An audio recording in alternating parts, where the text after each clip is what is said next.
I was asked in a meeting yesterday what my topic is, like my one thing. And given that I have been working for the last several decades on how people think about our responsibility in the world, and when I distill it down to a sentence, it becomes human agency in complex systems, I had trouble making it down to one thing because it was a meeting where people were talking about climate, they were talking about political destabilization, they were talking about poverty, they were talking about the coming likelihood of huge amounts of climate migration. And I sat and I thought about it for quite a while, and the one thing that I came to, that I said, this is the piece I think I have that a lot of other people don't have, is despair.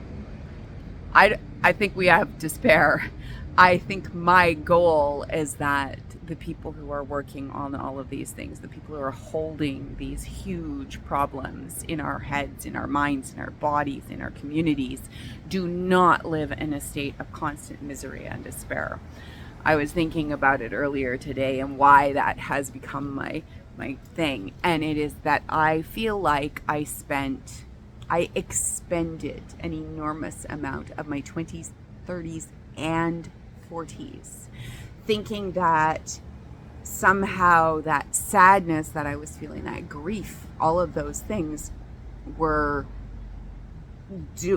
doing something, and what they were doing was costing my life force, costing that of my children, costing that of the people who loved me, and without very much benefit. I'm not going to say there was none, because they did, at least it kept me focused. But one of my kids came over a couple of days ago and was having a moment of despair, and I I gave them a Mary Oliver poem.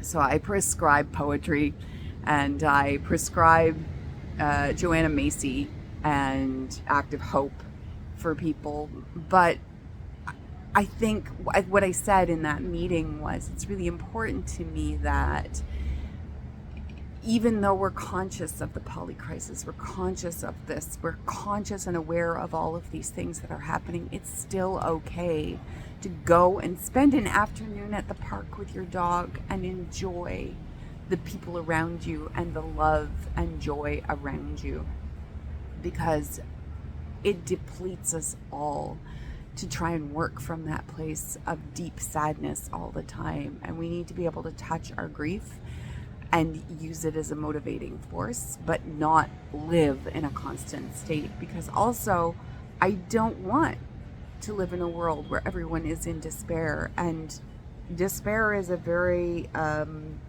disabling emotion. So that is my one.